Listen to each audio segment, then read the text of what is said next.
Assalamualaikum warahmatullahi wabarakatuh. Salam sehat, salam tangguh. Meskipun kita berada dalam masa pandemi yang sampai dengan hari ini, dalam masa yang ketidaktentuan, dalam kondisi yang penuh dengan tanda tanya besar, tetapi kita harus terus mendorong diri kita untuk menjadi pribadi-pribadi yang luar biasa. Menjadi pribadi-pribadi yang luar biasa tidak hanya di hadapan manusia-manusia, tetapi di hadapan Allah, di hadapan keluarga, dan sahabat kita tercinta. Pada kesempatan hari ini, saya kedatangan tamu yang luar biasa. Sosok anak muda yang meniti karir dari nol. Sosok pemuda yang luar biasa, yang meniti karir dari sebuah lembaga yang selama ini dipandang sebelah mata. Sosok anak muda yang pantang menyerah, gigih dalam meraih cita-citanya. Karena ia meyakini satu hal, semua orang berhak untuk menjadi orang sukses. Termasuk sampean, termasuk Anda yang hari ini melihat menyimak apa yang saya sampaikan. Nah, siapa dan bagaimana sepak terjang pemuda yang luar biasa ini? Check this out. Podcastmu, Huha.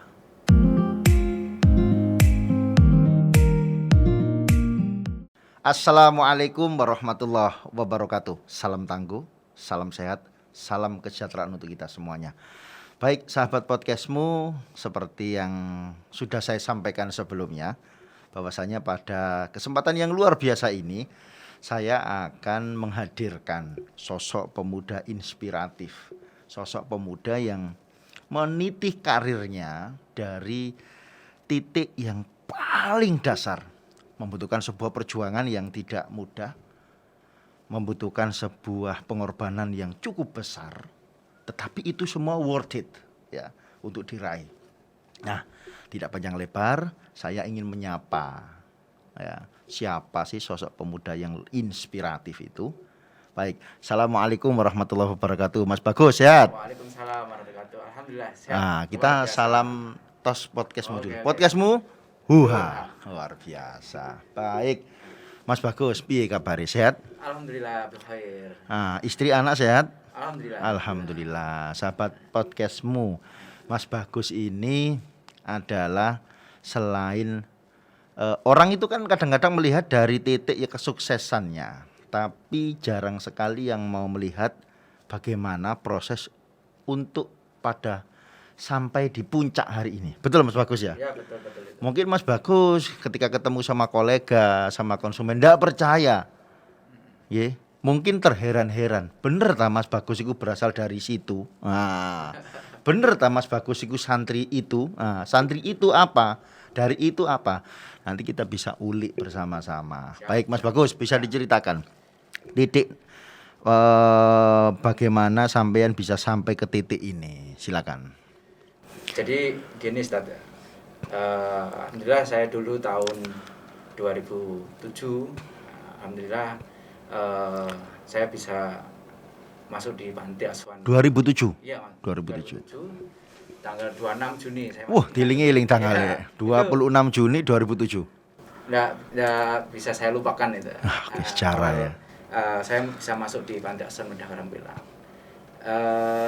Kalau dibilang apa namanya ya, itu suatu kecelakaan atau suatu hal yang tidak menyenangkan ya bisa bilang gitu. Tapi ternyata di situ Allah memberikan jalan yang terbaik.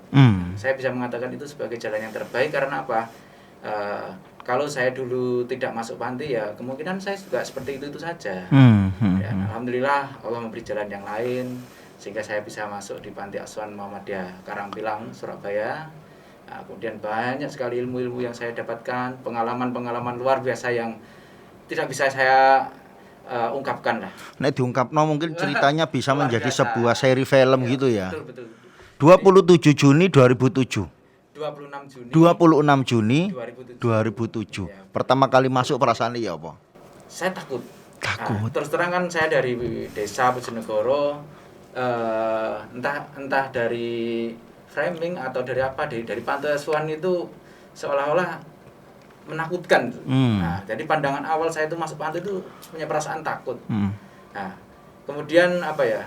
Setelah saya masuk, saya coba saya dalami, oh ternyata tidak seperti yang saya pikirkan. Tuh, di panti asuhan itu menyenangkan ternyata. Menyenangkan. Sangat luar biasa. Kata kuncinya luar biasa ini. Di panti asuhan itu menyenangkan. Menyenangkannya di mana? Jadi gini, saya setiap hari bisa berkumpul dengan banyak teman. Karena saya masih ingat dulu itu waktu saya masuk panti itu santrinya itu 26 anak. Oh, banyak ya. Banyak, 26 anak dalam satu asrama. Wah, yang ada yang SD, SMP, SMA. Jadi kayak komplek lah. Kita punya banyak teman ternyata. Tidak seperti yang saya bayangkan di sana anaknya jahat atau enggak. Ternyata mengasihkan. Mengasihkan.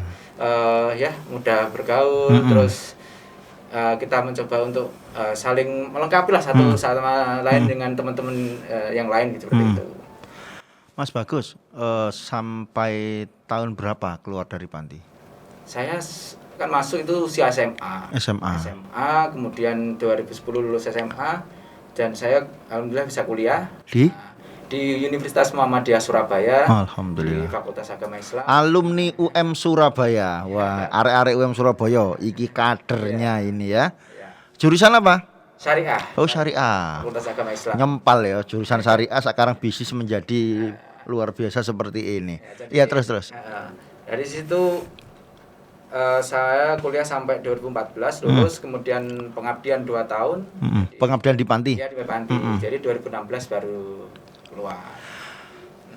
Punya insting bisnis seperti ini itu tahun berapa? Kok sampai mau menggeluti dunia seperti itu? Jadi gini, saya ingat betul tahun 2008 itu pihak panti asuhan itu mengadakan pelatihan dan di mana di situ ada pelatihan sabun sabun pembersih. Kemudian saya mencoba untuk tekuni.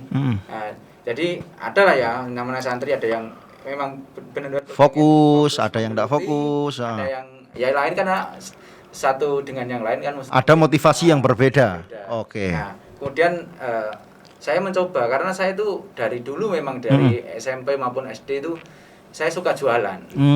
Karena saya dari usia SD pun sudah biasa jualan keliling. Jadi jiwa entrepreneur itu sudah ada sejak kecil ya? Ya karena mungkin terbentuknya ya karena terpaksa juga. Faktor ekonomi, faktor keadaan. Dari usia berapa ya?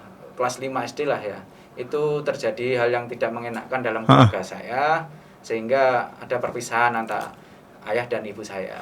Jadi motivasi entrepreneur sampean niku didorong oleh the power of kepepet ya.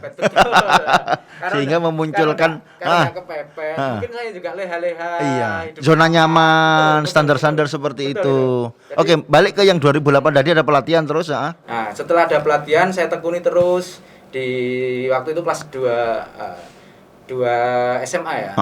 Saya coba setiap ada pelatihan, ada hasil, saya coba jual ke masyarakat.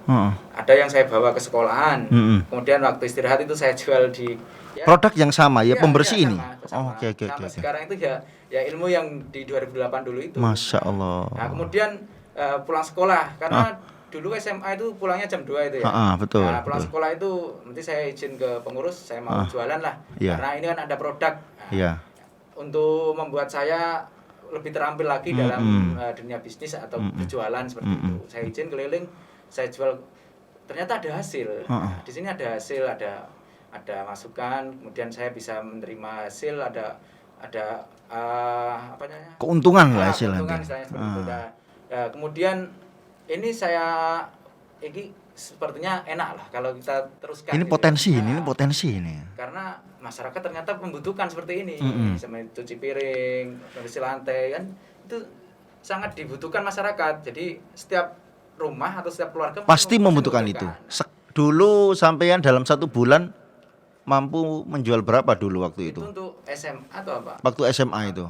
SMA itu gini, saya rata-rata ya buatnya kan tidak banyak ya, karena waktu juga kita kalau mau jualan kan terbatas, harus mengatur waktu antara belajar dan jualan. Jadi jualan itu ya cuma ada 2 jam sampai 3 jam antara pagi sama. Jadi biasanya pagi habis subuh, habis kita ngaji terus bersih-bersih, itu ada waktu setengah jam keliling deket saja, jadi Iya, kanan iya. kiri panti asuhan kan ada komplek panti kan pasti ada perkampungan warga-warga perkampungan. seperti Jadi itu lah. tetap saya izin bentar mau jualan. Jadi Balik katanya lagi. dapat jual 10 botol, 5 botol, lumayan kan satu. Iya. Ada buat sanggup sekolah. Betul ya. Keuntungannya Iya, untuk betul. tambahan uang saku sekolah tanpa menggantungkan dari panti asuhan. Sekarang saya mau masuk yang lebih detail. Sekarang penjualannya berapa per bulan? Gimana ya? Ya alhamdulillah langsung Jawa Timur bisa menerima, ada yang luar Jawa Timur juga. Jadi, Omsetnya berapa satu bulan? Nggak apa-apa biar tahu ini. Ini biar tahu. Omsetnya ya alhamdulillah ratusan lah. Ratusan guys. Ya. Nah, ini menarik. Ini harus kita topang lebih jauh ya, bahwasanya perjuangan yang selama ini dirintis setelah sholat subuh ada waktu setengah jam berangkat keliling, habis pulang sekolah 2-3 jam keliling, itu membuahkan hasil hari ini. Guys, ratusan juta guys. Oke, sementara itu dulu. Apa dan bagaimana seperti apa nanti kita lanjutkan lebih lanjut. Tetap di podcastmu. Podcastmu, Wuha. Terima kasih. Assalamualaikum warahmatullahi wabarakatuh.